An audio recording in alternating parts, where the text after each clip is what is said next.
Como está escrito, não há justo, não há nenhum, não há quem entenda, não há quem busque a Deus.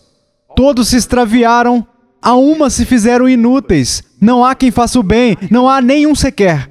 Não há quem faça o bem, não há nenhum sequer. A propósito, ele quis dizer isso. Ele quer dizer que ninguém pratica o bem, nenhum sequer. Além dos redimidos por Cristo, não há quem já fez algo que fosse realmente bom. Nunca. Nunca. Porque tudo o que não provém de fé é pecado. Todas as nossas justiças são como o trapo da imundícia diante de Deus. Então o bombeiro que arrisca a própria vida para entrar em um prédio em chamas, para resgatar a criança, para que a criança, sabe, não morra em meio às chamas ou sufocada pela fumaça, e resgata a criança porque ele fez alguma coisa. Isso, de uma perspectiva humana, é heróico, mas a parte do arrependimento e da fé, a parte do novo nascimento, não é bom, porque a motivação não é a glória do Deus Todo-Poderoso. Não é bom. Ninguém faz o bem. E porque não entendemos a doutrina do pecado original, nós temos dificuldade com a doutrina da porta estreita e do caminho apertado. Por quê? Porque, na verdade, acreditamos no contrário. Acreditamos que a maioria das pessoas são boas. E por causa disso, acreditamos que a maioria das pessoas está a caminho do céu quando morrerem. Na verdade, acreditamos que somente algumas pessoas, que a porta que conduz ao inferno é estreita e que são poucos os que acertam com ela. Hitler, Pol Pot, Manson. A maioria das pessoas, mesmo as que vão à igreja regularmente, só está disposta a citar no máximo 6 ou 7 pessoas que elas acreditam que irão para o inferno. É desse jeito. E que eles compõem a parada de sucessos dos piores pecadores da história do mundo. Ninguém mais além dessas pessoas. A maioria das pessoas na igreja não admitirá que eles vão morrer e estarão separados de Deus durante a eternidade, porque acreditamos honestamente que a maioria das pessoas é inerentemente boa. Jesus disse exatamente o oposto. As pessoas são perversas e más, e são poucos os que acertam com a porta estreita. É difícil encontrar, não é fácil. É difícil se tornar um cristão e é difícil ser um cristão. Não é fácil. Nenhuma dessas coisas é fácil. E aqui está o porquê. Não há quem faça o bem.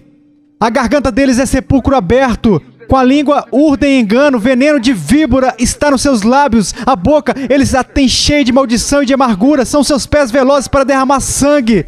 Nos seus caminhos há destruição e miséria. Desconheceram o caminho da paz. Não há temor de Deus diante de seus olhos. Esse é o problema deles. Não há temor de Deus diante de seus olhos. Eles acreditam que se eu entrar em um prédio e resgatar uma criança, eu sou bom.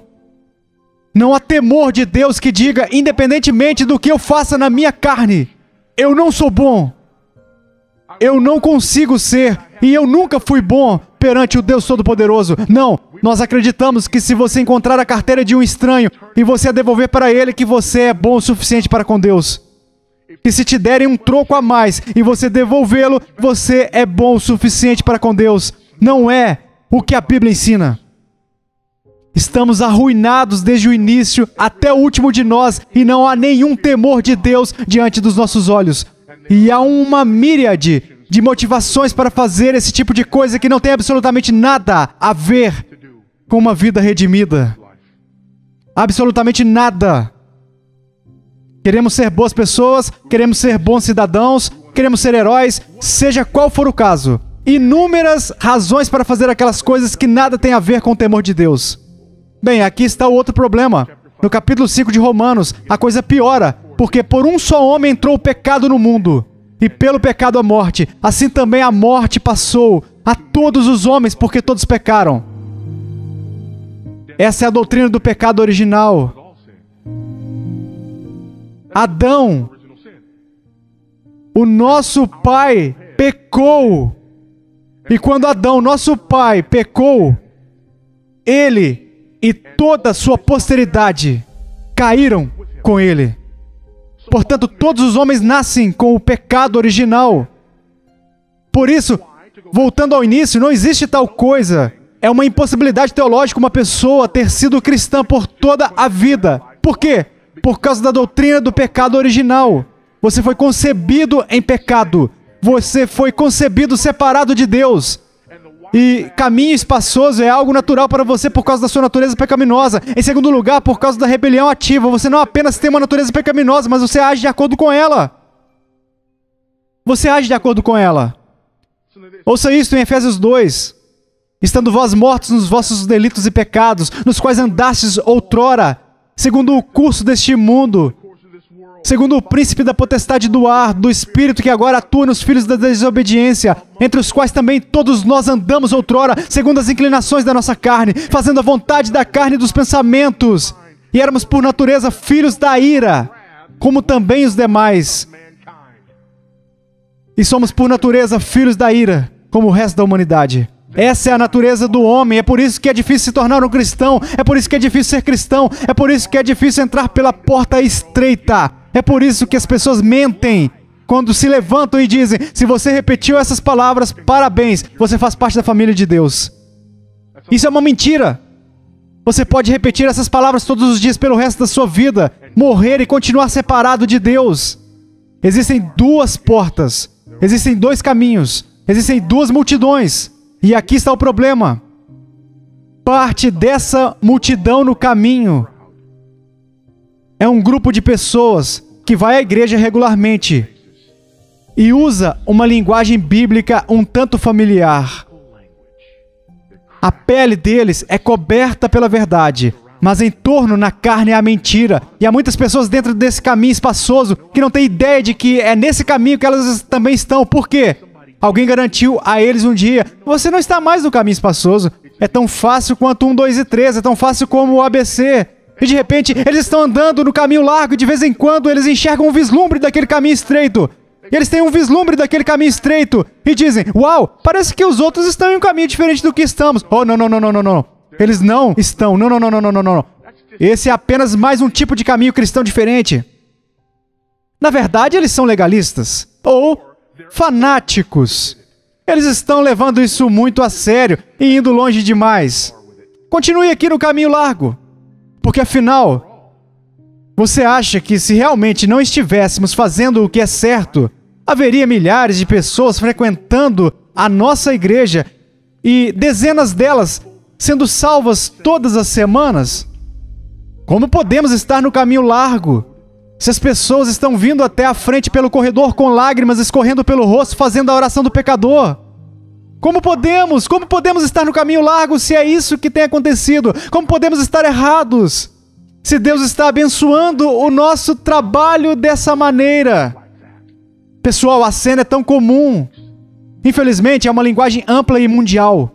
É uma linguagem do caminho largo. Por fim, há dois destinos que nos mostram que a vida cristã deve ser concluída com fidelidade. Faça um autoexame.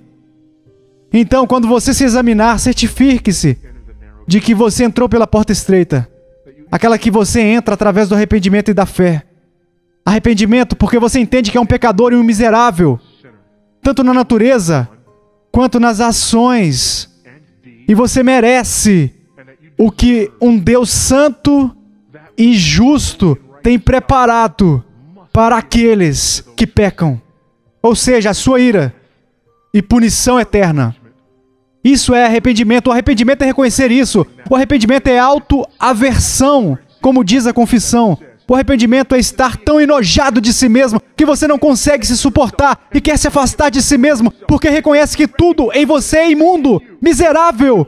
E por isso, você não merece estar na presença de um Deus santo. Você se afasta disso e roga pelo único que pode transformar. Isso é arrependimento. Arrependimento e fé. Fé em quê? Fé no Jesus das Escrituras. Fé em Deus. Fé naquele que nasceu de uma virgem. Fé naquele que fez milagres. Fé naquele que morreu em uma cruz e ressuscitou no terceiro dia. Fé naquele que voltará para julgar os vivos e os mortos. Fé no único que é a resposta para a questão do pecado do qual você está arrependido. Fé apenas nele e em sua obra consumada. Não na obra dele mas somente na obra dele. Isso é fé. Isso é fé. Não apenas o nome, mas a paixão e a obra de Jesus Cristo. Coloque a sua fé no Senhor Jesus Cristo. Clame por Ele para que Ele possa te salvar e te perdoar dos seus pecados. Entrai pela porta estreita. Caminhe pelo caminho apertado. Aquele com poucos companheiros. Então assim você irá encontrar uma única coisa. Você irá encontrar a vida.